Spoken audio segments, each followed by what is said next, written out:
그때 오픈을 하셨을 시점에 그 2015년도에 경제적인 상황이 어느 정도 정말 운이 좋게도 아는 지인분께서 장사를 하고 계시다가 장사가 좀 안 된다고 하시더라고요. 저보고 적은 돈으로 보증금 얼마만 받고 네. 이거를 너한테 넘겨줄 테니까 네가 그 수익이 나면은 나한테 그 매출의 몇 프로를 줘라 뭐 이런 식으로 이렇게 얘기가 돼서 정말 적은 돈으로 하게 된 거예요. 보셔서 알겠지만 1, 2층이라서 구조도 되게 이상하고 건물도 낡았고 저는 그때 초이스가 없었어요. 선택 사항이 없었어요. 그 금액은 제가 얼마라고는 말씀드리기 좀 어렵지만 그 금액은 어떻게 해서든 구해볼 수 있었던 게 아니라 구했어요 그냥. 이거는 해야지 되는 거라서 안 하면은 이거는 이제 끝이다 싶어가지고 어떻게 해서든 구해가지고 그거를 맞춰놨죠. 이제 제 상식선에는 사실 어느 정도 여유를 두고서 오픈을 하시는 그렇죠. 분들도 네, 그렇죠. 초창기 자리 잡는 데까지는 어느 정도 적자를 네, 감내하면서 네. 운영하기 나름인데 시작서부터 너무 코너에 몰린 상태에서 시작을 그렇죠. 저는 했거든요. 있죠. 그랬을 때 어려우셨던 점이 있을 것 같은데 처음 시작했을 때는 그냥 굉장히 무모했어요. 물론 어려웠죠. 정말 제대로 돈을 벌기 시작한 거는 불과 2년이 차이 안 돼요. 물론 운이 좋아서 저희 첫 오픈을 딱 하자마자 적자는 안 봤어요. 적자는 안 보고 어느 정도의 수익이 있었지만 저희 셰프 그때 같이 동업을 했던 셰프하고 50대 50으로 나누고 하다 보니까 가져오는 돈은 예전에 레스토랑에서 일할 때보다도 못 버는 그런 그게 한 1년 반이 갔어요. 그때는 장사에 대해서 좀 기본적인 상식이 지금보다 많이 없었기 때문에 무조건 매출을 올리자 해서 사람들도 많이 고용하고 좀 일을 크게 벌렸었죠. 매출이 재작년 2017년에는 3,700까지 막 왔다 갔다 했었거든요. 그런데도 불구하고 사람 많이 쓰고 막 그러다 보니 식자재 막 비싼 거 쓰고 막 그러다 보니까 남는 거는 이사 친구하고 저하고 나누는 게 한 200만 원 안팎이었던 것 같아요. 한 1년 반 동안은 경제적인 문제 때문에 굉장히 힘들었던 것 같아요. 약간 집에 좀 많이 미안했죠, 그때는. 많이 미안하셨어요. 많이, 정말 많이 미안했죠. 아, 지금 생각해보면은 와이프가 정말 결혼을 잘했다 싶더라고요. 그럼 사실상 지금 생각하실 때 1년 이상은 무조건 자리 잡는데 어느 정도 걸리시고 그럼요. 그 전까지는 직장인으로 따지면 박공임에도 네, 쓸 거 안 쓰고 그냥 네. 버틴다 생각하고 네, 그냥 버텼죠. 그냥 버텼던 것 같아요. 그냥 사실 저는 괜찮은데 저희 와이프가 조금 힘들었지만 그래도 저희 와이프가 좀 갖고 있는 게 있었던 좀 있었나 봐요. 저도 모르게. 알고 봐야 되는데. 아, 이거는 편집. 그럼 아까 인건비 잠깐 얘기할 때 네. 1, 2층으로 돼 있잖아요. 네. 근데 아까 보니까 한 4분이서 일을 하셨는데 그 테이블 좌석 위에서 이 1, 2층으로 된 게 어느 정도 좀 일이 더 많아지고 좀 느끼셨을 때 좀 어느 정도 비효율적인가 이런 복층이요? 거- 네, 복층 구조. 이거 꼭 적어 놓으셔야 돼요. 복층하지 마세요. 진짜 큰일 나요. 정말 비효율적이에요. 저희가 홀 2명, 저 포함해서 홀을 알바 1명 쓰고 이렇게 움직이거든요.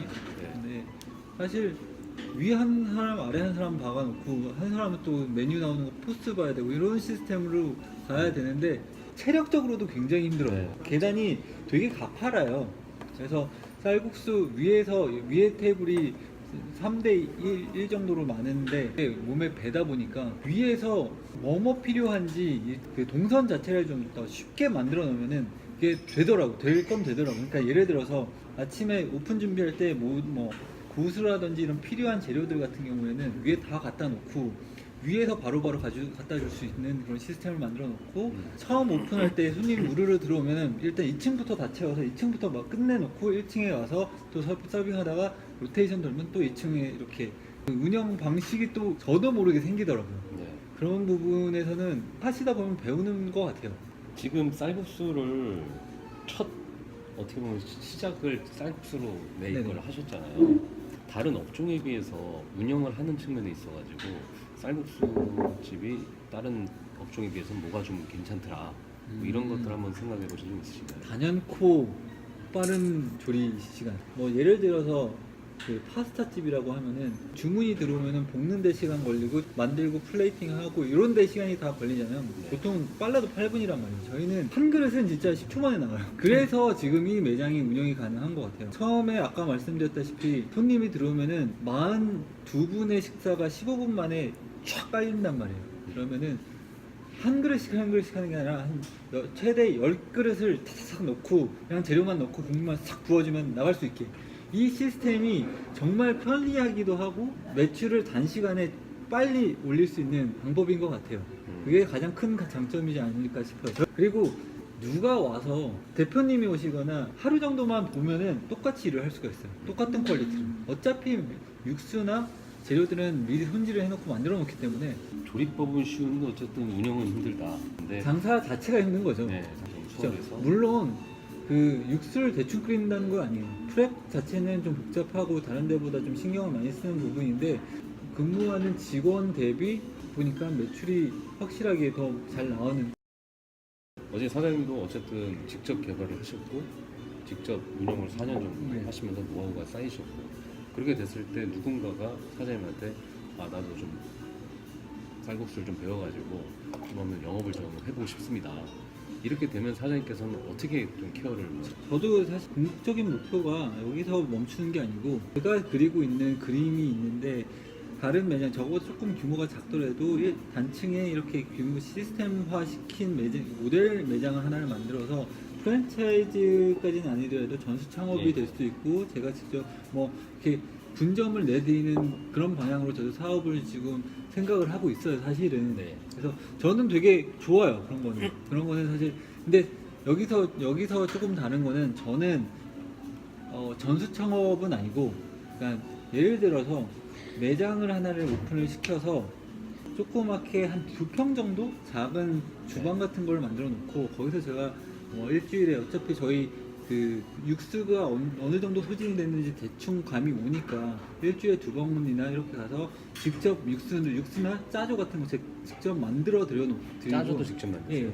예, 그런 거 제가 들고 있어야 되는 것들은 제가 직접 만들어 드리고 그럴 수 있죠. 프랩을 다 해드리고 정말 그 점주분들께서는 그냥 앞에서 서비스 타임에 음식만 뺄 수 있게 간단한 야채 손질 이런 것만 할 수 있게끔 그런 식으로 만들어 놓고 싶어요. 왜냐면 사실 프랜차이즈라고 생각을 하시면은 그 납품을 받는데 거기서 원가율이 굉장히 높아지잖아요. 만약에 제가 그런 식으로 타자 관리 및 조리를 프랩을 해드리게 되면은 코스트는 지금 저희가 갖고 있는 그 코스트로 유지를 하면서 장사를 할 수가 있게 되는 거죠.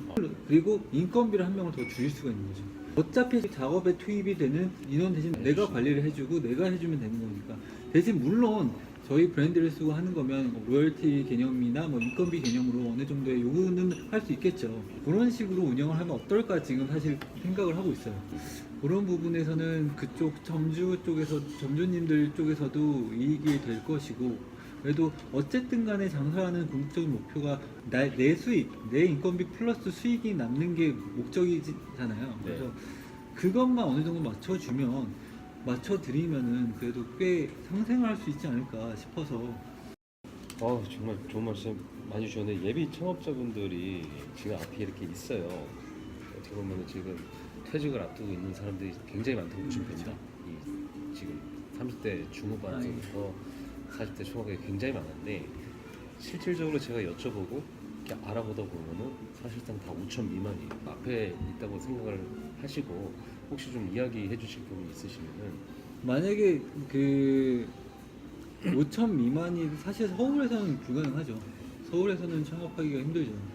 하지만 지방 같은 경우에는 충분히 가능하다고 보는데 저도 그 정도면은 사실 혼자 그 정도면은 혼자서 일을 하신다고 마음을 먹고 일을 하셔야 되는 것 같아요. 혼자서 뭐 예를 들어서 쌀국수라는 아이템을 갖고 있다면 아무것도 안 하고 그냥 쌀국수만 파는 거죠. 다찌 형식으로 한 8명, 9명만 들어올 수 있는 그 작은 규모로 그냥 그런 식으로 작은 규모로 너무 크게 생각하면 안 될 것 같아요. 인테리어에 욕심 부리지 마시고 인테리어는 정말 인테리어 어떻게 하셨어요? 제가 했어요. 직접 하셨어요? 아니 저는 원래 저기가 일식집이었어요. 저는 돈이 없잖아요. 그래서 페인트 사다가 칠하고 등 달고 그래서 혼자 한 2주, 3주 같이 그 셰프 하는 친구하고 같이 그렇게 준비를 했던 것 같아요. 저거는 돈 많이 안 들었어요. 돈이 많이 안 들더라도 그래도 신경 많이 쓰셨을 것 같은데. 자세히 보시다 보면은 되게 허접한 거 많아요. 아직까지 테이프 붙여져 있는 것도 있고 되게 허접한 거 많아요. 근데 페인트한 것도 보면은 비전문가가 하다 보니까 뭐 이상한 데로 피지가 나가고 하는 게 되게 많아요. 근데 그런 것도 사실 그런 것도 뭐 재미고 멋인 것 같아요. 자기가 직접 운영을 하면서 자기 가게 만드는 게 또 저는 사실 인테리어에 대해서 아예 모르거든요. 근데 그냥 한 거죠 뭐. 일단 사장님이 인터뷰를 하면서 계속 말씀 들어보면은 일단 첫 번째는 바로 창업을 하지 말고 일단 경험을 쌓아야 된다고 말씀하셨고 그럼요. 경험을 쌓은 다음에는 최대한으로 돈을 안 들이면서 이렇게 하지 그렇게 네, 해야 그렇죠. 된다 이렇게 그렇죠. 말씀하셨는데 경험을 쌓는다는 측면에서 사장님께서는 레스토랑에서 일을 하셨지만 이 식당 요식업이라는 것을 창업을 하기 전에 경험을 만약에 쌓게끔 누구한테 경험을 쌓아라 이렇게 얘기를 하신다고 가정했을 때 어디서 해라 뭐 이런 게 좀 있으실까요? 베스트 그 중에 제일 베스트는 일단 아이템이 선정이 됐을 경우에는 그 아이템으로 장사를 하고 있는 가게에서 그렇죠. 무조건 한 1년은 있어 보셔야 돼요. 메뉴 그냥 거기서 레시피를 빼오라는 게 아니고 그 가게가 어떻게 운영이 되는지 그리고 뭐 예를 족발집 같은 경우에는 그러니까 플레이팅 뭐 이렇게 그 포장하는 방식이나 배달하는 방식이나 아니면 혹은 만드는 조리 과정에서 어떻게 해야지 수월하게 빠른 시간 안에 많은 양의 음식을 만들 수 있는지 그리고 손님 응대 방법 이런 거를 다 복합적으로 배울 수 있어요. 특히나 규모가 작은 데서 배워야 돼요. 왜냐면은 레스토랑이 아닌 이상은 규모가 작은 데서 배워야지 주방하고 홀하고 왔다 갔다 하면서 모든 이 시스템을 배울 수가 있어요. 저 같은 경우에도 레스토랑이다 보니까 홀 쪽에서만 계속 배웠었지 만약에 식당이었으면 그런 게 어딨어요. 안쪽 왔다 갔다 하면서 필요하면 끓여야 되고 사실 식당 일이라는 게 그렇거든요. 사장이 되시면 정말 다 하셔야 돼요. 손님 응대도 해야 되지 안쪽에 들어가서 조리도 할 줄 알아야 되지 같이 레시피 개발하고 같이 만들어야 되지 프랩도 해야 되지 그 와중에 또 문제 터지면 뭐 등도 갈아야 되고 변기도 갈아야 되고 막히면 뭐 다 하실 줄 알아야 돼요. 그래서 작은 규모의 식당에서 그런 모든 거를 다 배울 수 있는 그게 정말 제일 중요한 것 같아요. 이게 정말 포인트인 것 같아요. 저희도 어떻게 보면은 스펙이 좋으신 대기업 퇴직을 해서 오픈을 하신 분이 있고 스펙이 좀 안 좋으셔가지고 뭐 5-6명 근무하는 중소기업에서 나와서 창업을 하신 분도 계신데 사실 중소기업이 더 잘하세요. 아 그렇죠. 네. 그러니까 이게 안 들어와 있으니까. 네.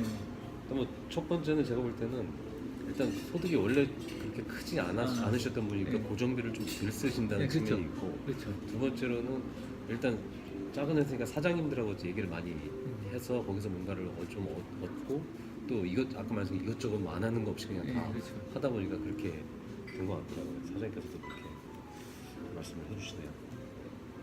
그 부분이 제일 중요한 것 같아요. 저는. 근데 사실 저도 셰프가 있었을 때는 제가 주방 아예 건들지도 않았어요. 그리고 셰프는 그 친구는 여기는 내 영역, 거기는 네 영역 이렇게 나눠가지고 했었는데 그러다 보니까 식자재 코스트가 어떻게 되는지 모르고 이 친구는 그런 거 신경 안 쓰고 그냥 자기가 시키고 싶은 거 막 시키다 보니까 코스트 올라가고 그러고 나서 이 친구 나가니까 제가 어떻게든 해야 되잖아요. 그래서 그렇게 막 어쩔 수 없는 상황이 닥치면 사람들은 다 하게 되더라고요. 그래서 저 같은 경우는 아까 다행스럽게도 저를 좀 특직질을 해줬던 친구가 있어가지고 그 친구한테 많이 배웠어요. 뭔가 좀 멘토가 있어야겠네요. 그런 게 있으면 좋죠. 저는 다행히 그 친구가 저의 멘토 역할을 해주고 어쩔 때는 저보다 한 살이 어려요. 좀 정말 책질도 굉장히 많이 당했고 사장인데도 불구하고 눈치 보면서 배우고 욕먹고 막 이런 경우가 있었습니다. 그 1년 동안 그 친구한테 정말 많은 걸 배웠던 것 같아요.